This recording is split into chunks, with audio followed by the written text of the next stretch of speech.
Hola chicos, mi nombre es Sandra y hoy vamos a hablar un poco acerca de lo que ocurrió en la educación en la primera mitad del siglo XX. Vamos a hablar también un poco de los filósofos importantes de esa época y para eso nos acompañan mis compañeras Sara Alejandra, María José y Lidivón. Hola, muy buenos días. Soy Sara Alejandra Pérez Laine, estoy estudiando la carrera de licenciatura en Pedagogía Infantil y hoy les vengo a hablar sobre la nueva escuela, la primera parte del siglo XX. La escuela nueva es una propuesta natural pedagógica extendida en toda América. La escuela nueva significó la apertura hacia un proceso apropiado de los saberes modernos. En la primera etapa encontramos el nazismo y del nazismo pasamos al fascismo. En el periodo de 1903 a 1929, entre la reglamentación más importante sobre la educación primaria, se encuentra la descentralización administrativa del sistema escolar. A los departamentos, a la financiación, el pago de maestros, la dirección, la protección y la supervisión de la educación primaria. La educación primaria se dividió en dos partes, la urbana y la rural. La urbana constaba de 6 años de enseñanza, los 2 primeros llamados elementales, los 2 siguientes escuela media y los últimos años escuela superior. En los rurales constaba de 3 años de instrucción primaria, era alternada según género. En la Ley 39 de 1903 estableció durante primeros 30 años el siglo XX la base del sistema educativo del país. Esta ley ratificó la expuesta de la Constitución de 1886 en el contrato de 1887 en la Ley General de Educación de 1892. La escuela nueva transformó los conceptos sobre el desarrollo y la formación del hombre, la infancia, el maestro, la escuela, la política educativa, los métodos de enseñanza, el aprendizaje, la evaluación y la didáctica, ya que antes esto solamente le daban a la clase alta la educación. Eso empezó a cambiar a raíz del tiempo, ya que se empezaron a dar cuenta de que la educación debería generarse a todas las clases sociales. Uno de los principales filósofos que contribuyó con este cambio fue Concert. Concert fue uno de los primeros que creó una escuela, pero una escuela diferente.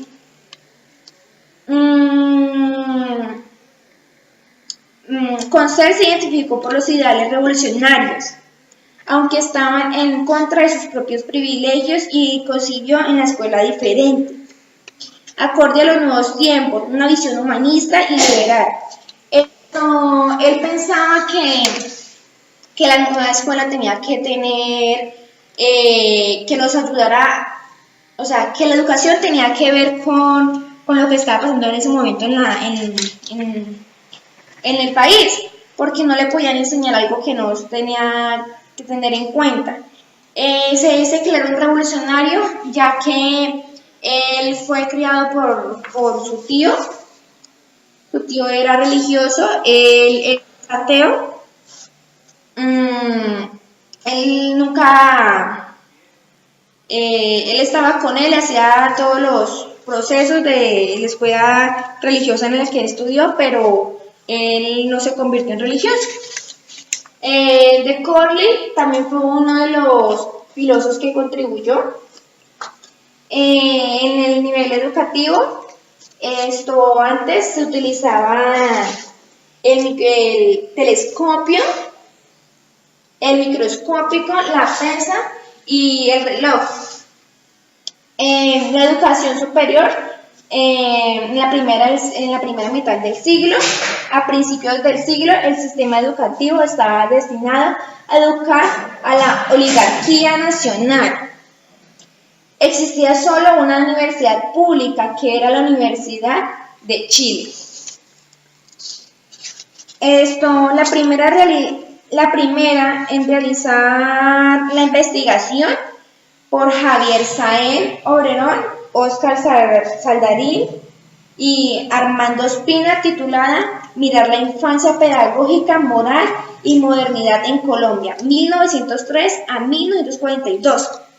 La segunda es la tesis doctoral de Marta Herrera Cortés, denominada Modernización y Escuela Nueva en Colombia.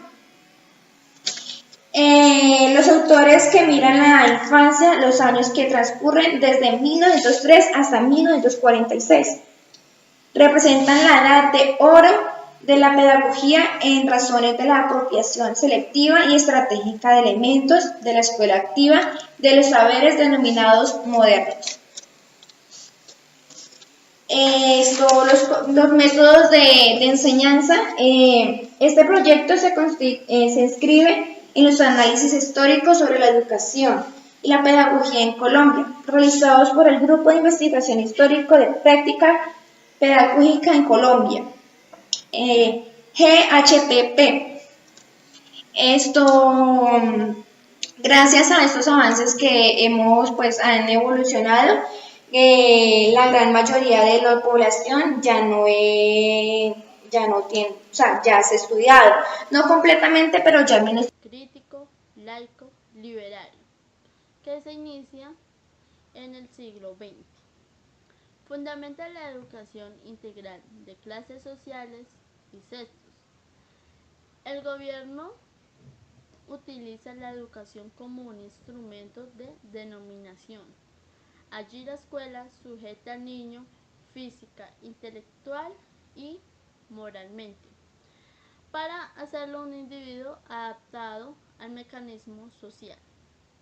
Alexander Knight, una persona religiosa que critica a los evangelistas y a su propia religión que lo formó, logró obtener un sistema pedagógico libre. Les enseña bajo una metodología menos rígida, dejando a un lado las viejas prácticas pedagógicas. En 1921, Knight funda un internado donde asisten más o menos de 40 a 50 niños y niñas. Se plantea encontrar felicidad a la vida a través de su pedagogía, el interés por la vida. El niño aprende a escribir, a leer y a contar. Ya lo demás es una base para su conocimiento. El niño debe ser amado y aceptado tal como es y permitirle que haga su propia vida. Buenos días, mi nombre es María José Santos y el día de hoy les voy a hablar un poco sobre la pedagogía socialista y nos vamos a enfocar en la Revolución Rusa. Es necesario comprender que en octubre de 1917 triunfa la revolución en Rusia, siendo el primer país en la historia en iniciar una sociedad socialista, y en este momento de partida llegó después de que los bolcheviques dirigieran las dos revoluciones democráticas, una en 1905 y la otra en febrero de 1917, contra un gobierno autócrata en manos de zar de Rusia. Para octubre de 1917, los bolcheviques consideraron que era necesario pasar a la etapa de la revolución socialista, en medio de la Primera Guerra Mundial, con el fin de derrotar a la burguesía e instaurar un poder de la clase obrera y sus aliados. Uno de los grandes desafíos que enfrentaba y tenía que resolver el nuevo Estado soviético era el problema de la educación, además de la discusión teórica sobre los métodos, las didácticas, la orientación de la escuela. El gobierno bolchevique proponía, entre otras cosas, la educación obligatoria universal. En todos los niveles, la importancia de la preparación de los maestros y la urgencia de la construcción de escuelas. Para lograr estos objetivos, se llevó a cabo una política de reformas administrativas, tales como escuelas públicas, solo a cargo del Estado. Se prohíbe la enseñanza privada y se excluye totalmente a la Iglesia como educadora. También un sistema dual en la preparación de maestros, la cual consiste en una escuela normal de un año para el maestro, elementales e instructivos en la enseñanza para la formación de pedagogos. Hola, bueno, y quiero contarles que durante la primera mitad del siglo XX, en cuanto a la educación, el sistema se encargaba de que la atención del Estado se centrara en lograr que todos los estratos sociales tuvieran derecho a esa educación. También se revaloró la educación de tal manera que no se fuera tanto contra el analfabetismo, sino también fuera un remedio contra la miseria, el subdesarrollo y la tiranía.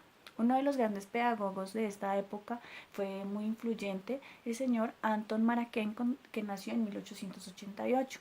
Él era un pedagogo ruso, fue creador de artículos sobre la educación familiar.